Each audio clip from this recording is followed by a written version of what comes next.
तो फिल्म की शुरुआत में हम जंगलों के बीच एक ईश नामी आदमी को देखते हैं। वो एक बायोलॉजिस्ट है और अपनी रिसर्च के सिलसिले में वो शहर से कई दूर जंगलों में रह रहा है। एक दिन इसी रिसर्च के दौरान उसे जंगल से एक जहरीला सांप काट जाता है। वो बहुत ज्यादा पैनिक हो गया और यहाँ उसका फोन भी गिर गया। किसी को वो अब मदद के लिए भी नहीं बुला सकता था। खुद ही उसने अपना हाथ सक करके जहर को निकालने की कोशिश की, लेकिन इससे भी काम नहीं बना। घर जाकर उसने कट भी लगा दिया, लेकिन देर हो चुकी थी। जहर उसके जिस्म में फैल रहा था और उसे अजीबोगरीब हेलुसिनेशंस हो रहे थे। वो कई दिन ऐसे ही पड़ा रहा। उसे लेने के लिए एक दिन बहुत से साइंटिस्ट भी यहाँ पे आए। उसे थोड़ा थोड़ा इस चीज का होश था। वो अभी भी जिंदा था, लेकिन उसके जिस्म में बिल्कुल भी ताकत नहीं थी। उसने हिम्मत करके इन लोगों को बुलाने की कोशिश तो की, लेकिन आवाज ना कर पाया। और ऐसे सब लोग ये जानकर यहाँ से चले गए कि ऐश यहाँ पर नहीं है। सीन कट होकर कुछ दिन बाद का हमें सीन दिखाया गया। उसने हाथ पे जो कट लगाया था, वहां से उसकी बॉडी से जहर बाहर निकलता रहा और जो थोड़ा बहुत जहर उसके दिमाग पे असर कर गया था, वो भी अब ठीक होने लगा था। बस उसे थोड़े बहुत हेलुसिनेशंस होते थे। होश में आने पर उसने फौरन शहर के हॉस्पिटल जाने का फैसला किया, अपनी गाड़ी साफ की और शहर की तरफ निकल गया। लेकिन एक अजीब चीज जो वो नोटिस कर रहा था, सड़कों पर कोई गाड़ी नहीं थी और जब वो शहर पर पहुंचा तो वहाँ कोई इंसान जिंदा नजर नहीं आया उसे। सभी बिल्डिंग्स खाली पड़ी थी। ये देखकर वो पैनिक हो गया। यहाँ पर एक पेंडेमिक यानी एक वबा फैली थी। ये वबा इतनी खतरनाक थी कि इसने चंद ही दिनों में सारी की सारी आबादी को मार डाला। इश्क क्योंकि एक बायोलॉजिस्ट था, वो समझ गया कि काफी दिन वो आबादी से दूर रहा, इसीलिए इस बीमारी ने उसके ऊपर हमला नहीं किया और वो सरवाइव कर गया। जाहिर सी बात है, आबादी खत्म हो गई है तो ना कोई हुकूमत रही है और ना ही यहाँ कोई भी किसी भी चीज का मालिक रहा है। इसको यहाँ फौरन अपने पेरेंट्स का ख्याल आया।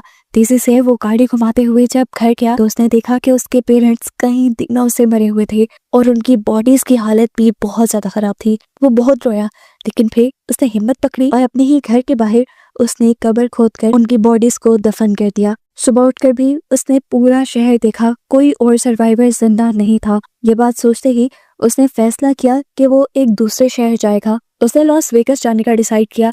कुछ जरूरत का सामान और गन लेते हुए वो निकल गया, लेकिन ब्रिज जो लॉस वेगस की तरफ जाता था वो भी सील था। उसे बहुत गुस्सा आया और लंबा रास्ता लेकर जैसे ही वो लॉस वेगस पहुंचा तो देखा कि यहाँ पे भी सभी लोग मारे गए। मॉल्स, बड़े बड़े होटल्स, कैसीनोस सब खाली थे। थक हार कर वो एक होटल में चला जाता है, वहाँ रात गुजारता है और महंगी चीजें एंजॉय करता है, क्योंकि अब ये सब कुछ उसके लिए फ्री था। वो अपनी उम्मीद खो चुका था कि उसे कोई मिलेगा, लेकिन लकीली अगली ही रात उसे 2 लोग मिले। ये दोनों ही सरवाइव कर गए थे उस बीमारी से। लड़की ने अपनी दुखिया कहानी बताई कि उसने अपनी फैमिली को वीडियो कॉल पे मरते देखा है और अब उसे जीने की कोई उम्मीद नहीं, जबकि ये आदमी भी मरना ही चाहता था, क्योंकि ऐसी अकेली दुनिया में वो सरवाइव नहीं कर सकता था। आज रात के लिए ये लोग भी इश्क के साथ स्टे करते हैं, लेकिन सुबह होने पर इन लोगों के इरादे इश्क को खतरनाक लगे। उस आदमी के पास एक गन थी और वो तीनों को मारने का इरादा रखता था ताकि तीनों की मौत आसान हो जाए, लेकिन इश्क को जीना था, इसलिए वो उठकर वहां से बाहर निकल गया और पीछे उसे गोलियां चलने की आवाजें सुनाई दी। यानी उन दोनों ने अपनी जान ले ली थी। इस हादसे ने उसे और भी ज्यादा तोड़ दिया था।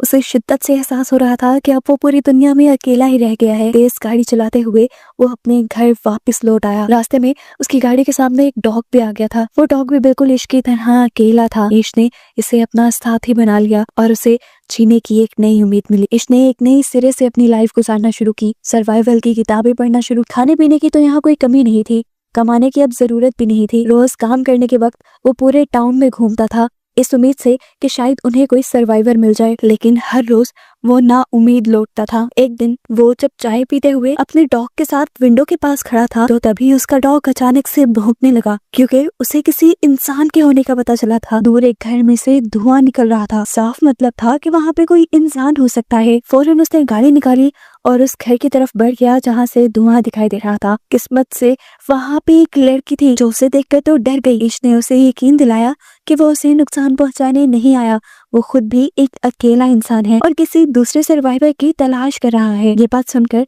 उस लड़की ने उसे अपने घर आने की इजाजत दे दी। इस लड़की का नाम था एमा। इन दोनों की बातों से हमें पता चलता है कि उस पेंडेमिक को लगभग 1 साल गुजर चुका है। एमा और ईश दोनों ने ही इस पूरे 1 साल में उन दोनों के अलावा किसी दूसरे सर्वाइवर को नहीं देखा। ये दोनों खुश थे कि उन्हें एक दूसरे का साथ मिल गया, नहीं तो अकेले जिंदगी गुजारना बहुत ज्यादा मुश्किल हो रही थी। ये लोग डिप्रेशन में जा रहे थे क्योंकि इंसान सोसाइटी में रहने का आदी है। अकेले रहकर उनकी दिमागी हालत काफी हद तक खराब हो चुकी थी। इन दोनों ने फैसला किया कि ये दोनों एक साथ ईश के घर पे रहेंगे, क्योंकि ईश के घर के बहुत पास जनरल स्टोर भी था जहाँ पर खाने की सप्लाईज थी, और ईश ने वैसे भी अपने घर पे बहुत सारी चीजें स्टोर भी की हुई थी जिनसे इनका जीना आसान हो सकता था। एमा भी ईश के घर आ जाती है। यहाँ पर जब ये दोनों एक साथ रहना शुरू करते हैं तो इनकी जिंदगी पहले से काफी बेहतर हो चुकी थी। एमा ईश का काफी सारे कामों में साथ देती है, वो ईश का हुलिया ठीक करती है, और साथ ही साथ ये लोग ईश के घर की रेनोवेशन भी स्टार्ट कर देते हैं, क्योंकि ईश ने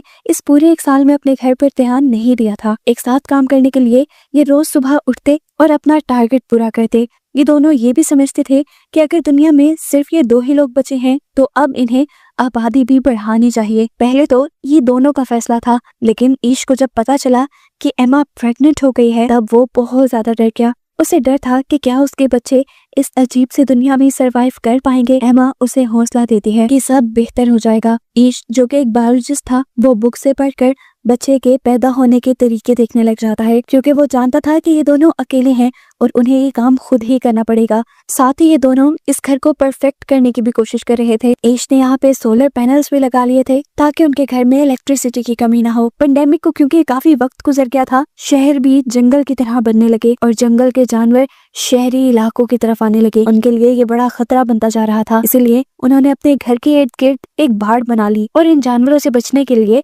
अपने पास कुछ हथियार भी रख लिए। इन लोगों ने खुद भी बहुत से पालतू जानवर पाल लिए थे जिनसे इनकी जरूरत की चीजें पूरी होती रहें, और ये लोग ज्यादा से ज्यादा मसरूफ भी रहें। इंसान ना होने की वजह से इर्द गिर्द का सारा इलाका हरा भरा हो गया और यहाँ की हवा भी बहुत साफ हो गई। इनकी सेहत भी अच्छी हो गई थी पहले से काफी। इनकी लाइफ एक तरह से परफेक्ट ही थी, लेकिन फिर एक दिन इनको एक और बड़ी मुसीबत का सामना करना पड़ गया। पता नहीं कहां से शहर में बेतहाशा चूहे आ गए। इनको देखकर ईश बहुत ज्यादा पैनिक हो चुका था। इन चूहों को अपने घर से दूर रखने के लिए ईश ने सारा आड़ कबाड़ अपने घर के इर्द गिर्द जलाना शुरू कर दिया, लेकिन ये एक रात तक काम कर सकता था। एमा ने उसे समझाया कि हम इसका भी हल निकाल लेंगे। सुबह होने पर ईश घर से बाहर गया और आसपास से बहुत सारी बिल्लियों को लाकर उसने यहाँ पर छोड़ दिया। बिल्लियों ने ये चूहे खाना शुरू कर दिए और आखिर ये लोग इस प्रॉब्लम से भी निकल गए। फाइनली अब वो दिन भी आ गया था जब एमा को अपने बच्चे को जन्म देना था। ये सारा काम ईश खुद हैंडल करता है और हमें दिखाया जाता है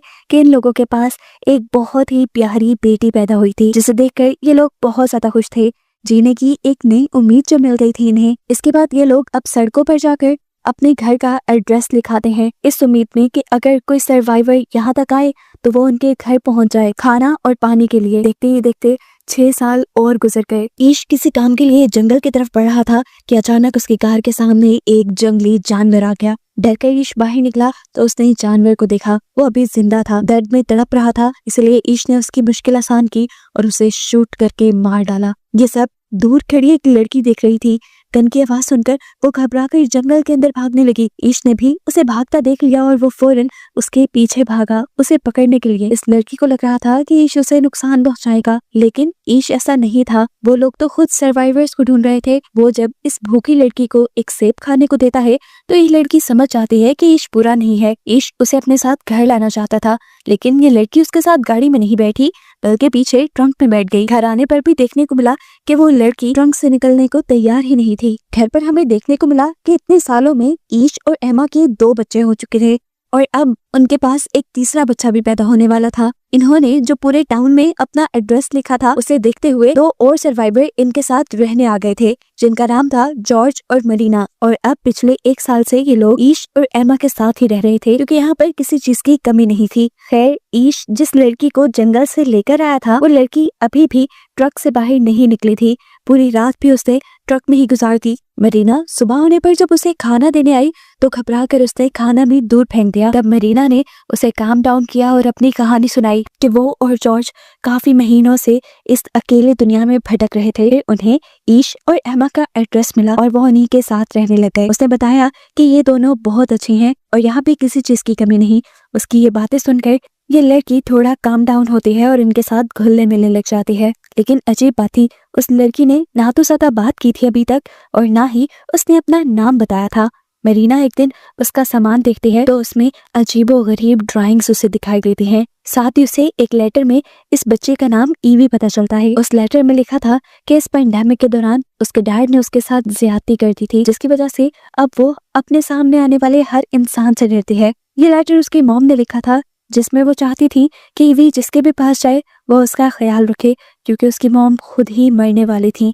ये बात जानकर सभी ईवी का पहले से ज्यादा ध्यान रखने लग जाते हैं। इसी रात एमा को तीसरा बच्चा पैदा होता है, जिसकी वजह से ये लोग बहुत ज्यादा खुश हो जाते हैं। 1 साल ऐसे ही गुजर जाता है। एक दिन उन्हें अपने एरिया में किसी के आने की खबर मिलती है। सभी लोग डर जाते हैं। छोटे बच्चों को अंदर भेजकर सभी बड़े लोग गन्स लेकर बाहर निकलते हैं चेक करने के लिए कि यहाँ पर कौन आया है। इन्हें पता चलता है कि ये एक और सर्वाइवर्स का ग्रुप था, जिसमें टोटल 4 लोग थे। ये लोग भी ईश और एमा का एड्रेस देखते हुए यहाँ पहुंचे थे। इसमें एक डॉक्टर थी मोली, जिन्होंने इन सबको बताया कि इतने सालों में वो सिर्फ इन 4 जिंदा इंसानों से मिल पाई है और उसके बाद वो अब ईश की फैमिली से मिल रही है। इनके हुलिया और बातों से लग रहा था कि ये लोग नुकसान नहीं पहुंचाएंगे किसी को भी, इसीलिए ईश और एमा इन्हें भी अपनी फैमिली में शामिल कर लेते हैं। वैसे भी यहाँ चीजों की तो कोई कमी है ही नहीं।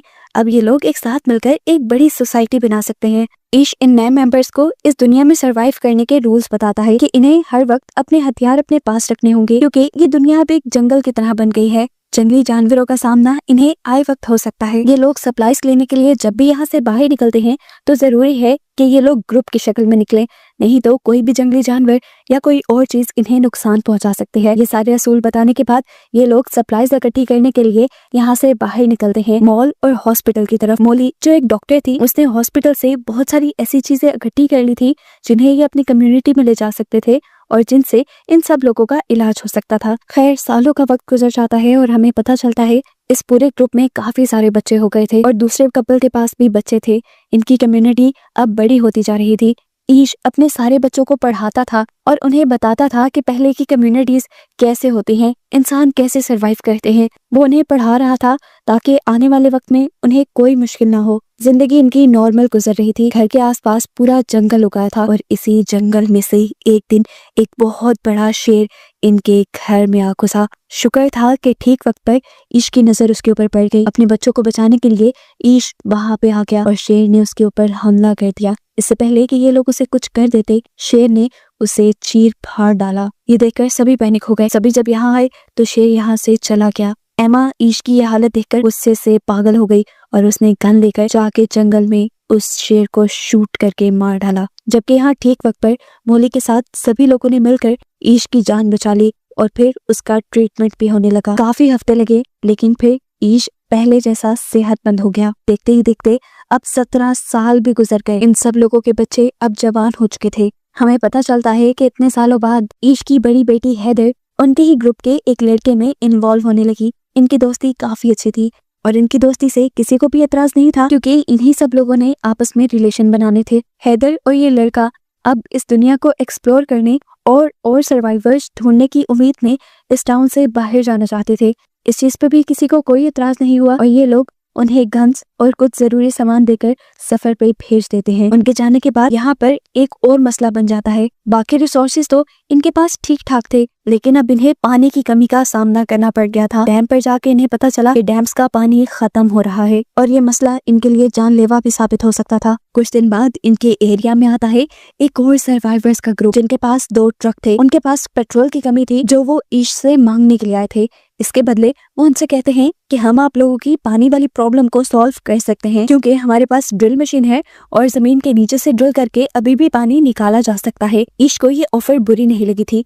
उसने अपनी कम्युनिटी में इन लोगों को रख तो लिया, लेकिन अपने सभी लोगों को वार्निंग दे दी कि संभल के रहना, हो सकता है कि ये सर्वाइवर्स खतरनाक हों। दिखाया जाता है कि अब इन लोगों ने अपनी डील के मुताबिक ईश के घर पे ड्रिलिंग शुरू कर दी थी। कई दिनों की मेहनत के बाद आखिर पानी निकल भी गया और ये लोग बहुत ज्यादा खुश हुए। डील पूरी हो चुकी थी। ईश के लोगों ने भी इन्हें ऑयल दे दिया और आज रात इन्होंने सेलिब्रेट किया। सुबह होते ही इन लोगों को यहाँ से निकल जाना था। ईश ने नोटिस किया कि उस ग्रुप का लीडर चार्ली बड़े ही मशकूक अंदाज में रात के वक्त उनके एक कमरे से निकल रहा था और बाहर उसका एक बंदा पहरा दे रहा था। उसने जब जाके देखा तो पता चला उसने ईवी को टॉर्चर किया था। ईश ने जल्दी से ये बात अपनी पूरी कम्युनिटी को बताई। ये बात सच में खतरनाक थी। ईवे ने बताया कि वो कह रहा था कि अब वो यहाँ से कहीं नहीं जाएगा क्योंकि यहाँ पर सप्लाईज काफी ज्यादा हैं और उसके पास बहुत सारी गन्स भी हैं। ये जानकर सभी लोग घबरा जाते हैं और ईश को लगता है कि अब उन्हें चार्ली को मारना चाहिए। अगर उन्होंने चार्ली को ना मारा तो वो उनकी इस पूरी कम्युनिटी को मार देंगे जो इतने सालों बाद बनी है। चार्ली को मारने के हक में तो सारे थे, लेकिन कुछ का ख्याल था कि अभी इस दुनिया में बहुत कम लोग बचे हैं। अगर उन्होंने चार्ली को मार दिया तो ये आबादी में बहुत बड़ी कमी नजर आएगी। तब ईश उनसे कहता है कि अगर हमने चार्ली को ना मारा तो हम लोग भी मारे जाएंगे। अब ये लोग एक प्लान बनाते हैं और बाहर निकलकर चारों तरफ से चार्ली को घेर लेते हैं। इससे पहले कि चार्ली कुछ कहता, ईश ने एक कुल्हाड़े से उसकी जान ले ली और उसके बाद उसे दफन कर दिया। ये सब करने के बाद उसे बहुत ज्यादा बुरा लग रहा था। उसने पहली मर्तबा किसी को मारा था, वो भी अपने सर्वाइवल के लिए। वो जानता था कि ये गलत काम नहीं, उसने अपनी कम्युनिटी को बचाने के लिए ये सब किया, लेकिन फिर भी वो दुखी था। सुबह होने पर ये लोग चार्ली के ग्रुप को बताते हैं कि इन्होंने इनके ग्रुप लीडर चार्ली को मार दिया है क्योंकि उसने इनकी कम्युनिटी की एक लड़की को टॉर्चर किया था। चार्ली की मौत का सुनकर चार्ली के पूरे ग्रुप को ज्यादा बुरा नहीं लगा और कुछ ने तो ये भी बताया कि चार्ली अपने लीडर होने का फायदा उठाता था। उसने अपने ग्रुप की लड़कियों को भी टॉर्चर किया था, इसीलिए सारे लोग उसके मरने से खुश ही थे सिवाय उसके एक दोस्त के जो इनके ऊपर खूब चिल्लाता है। ईश अब चार्ली के पूरे ग्रुप से कहता है, हमारे पास किसी चीज की कमी नहीं, आप सब लोग यहाँ सुकून से रह सकते हैं,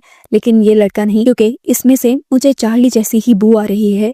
ये हमारे लिए खतरा साबित हो सकता है। सब लोगों की एक जैसी राय लेकर सजा के तौर पे ये लोग चार्ली के दोस्त को अपनी कम्युनिटी से बाहर निकाल देते हैं। पहले तो ये लड़का निकल गया, लेकिन जब उसे एहसास हुआ कि वो बाहर की कम्युनिटी में अकेला सरवाइव नहीं कर पाएगा तो वो वापस पे आया, लेकिन ईश ने अपनी कम्युनिटी की सिक्योरिटी के लिए उसे कबूल नहीं किया। देखने को मिला कि कम्युनिटी के सभी बच्चे पुरानी ही रिसर्च से एक प्लेन बनाने की कोशिश कर रहे थे। वो जानते थे कि कुछ ही दिनों में वो इसे परफेक्टली बना भी लेंगे, लेकिन उससे पहले ही इनकी कम्युनिटी को एक और बड़ी मुसीबत का सामना करना पड़ गया। कम्युनिटी के बहुत से लोग उसी वायरस से इन्फेक्टेड हो गए जो वायरस आज से 20 साल पहले फैला था, जिनसे पहले ये सारे सर्वाइवर्स किसी न किसी तरह इम्यून हो गए थे। मोले के पास काफी सारी मेडिसिन थी जिसकी वजह से उसने सबका इलाज तो किया, लेकिन ईश का बेटा वो बहुत ज्यादा बीमार था। उसकी इतनी ज्यादा खराब हालत की वजह से पूरी ही कम्युनिटी परेशान थी। इसी परेशानी में हम देखते हैं कि ईश की बड़ी बेटी अकेले वापस घर लौटती है। वो रो रही थी। सबने उससे उसके पार्टनर के बारे में पूछा और रोते हुए उसने कहानी बताई कि ये लोग जब सफर पर निकले तो इन्होंने बहुत सारे शहर ढूंढे, सर्वाइवर्स की तलाश की, एक एक घर छान मारा, लेकिन कोई सर्वाइवर इन्हें ना मिला। ये जगह जगह अपने घर का एड्रेस लिखते रहे और फिर ये लोग एक जगह पहुंचे जहां जंगलों में इन्हें एक इंसान मिला और उसने हैदर के पार्टनर को पकड़ के मार दिया। उसने कहा था कि ये चार्ली का बदला है, यानी साफ मतलब है ये वही आदमी था जिसे ईश ने अपने ग्रुप से निकाल दिया था। हैदर ने बताया कि मैं अपनी जान बचाने के लिए और क्या भी करती, मैंने उसे भी मार डाला और फिर तेजी से अपने घर वापस लौट आई। सब लोग दुखी थे। अभी इस दुख से निकले नहीं थे कि ईश का दूसरा बेटा भी मर गया। बात सिर्फ यहीं पे खत्म नहीं हुई। ईश के बेटे के मरने के बाद उनकी कम्युनिटी के 3 और मेंबर्स मारे गए और इस हादसे से ईश बुरी तरह टूट गया। उसका अब इस दुनिया में रहने का दिल नहीं करता था, वो इस दुनिया से जाना चाहता था, लेकिन तब एमा ने उसका साथ दिया, बिल्कुल उसी तरह जब वो बिल्कुल अकेला था। उसने कहा, देखो जब हमें कोई नहीं मिला था हम दोनों ने मिलकर जिंदगी की शुरुआत की और अब तो हमारा इतना बड़ा ग्रुप बन गया है, हमें ही इस दुनिया को आबाद करना है।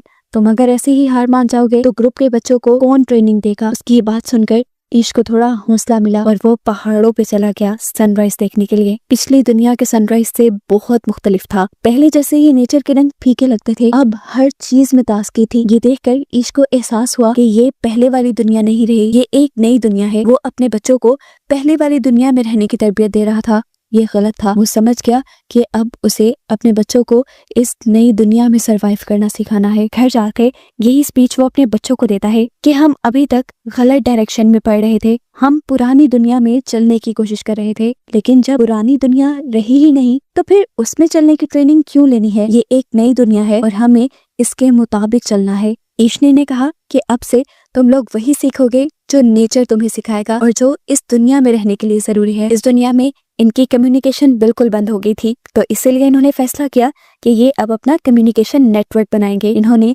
दोबारा से एक नया रेडियो बनाया जिनसे इनकी कम्युनिकेशन स्ट्रांग हो गई। इसके बाद आए दिन ईश नए नए सोशल इवेंट्स रखने लगा, जिसमें बच्चों को एहसास हुआ कि कैसे सभी इंसान मिलजुल कर जिंदगी गुजारते हैं। ईश ने अब अपनी ये कोशिश अपने तक नहीं रखी, उसने अपनी कम्युनिटी से बाहर निकलकर अपने शहर को भी रेनोवेट करना शुरू किया, दोबारा होटल्स को आबाद किया और फिर अपने आसपास के शहरों को भी ठीक करने का इरादा कर लिया।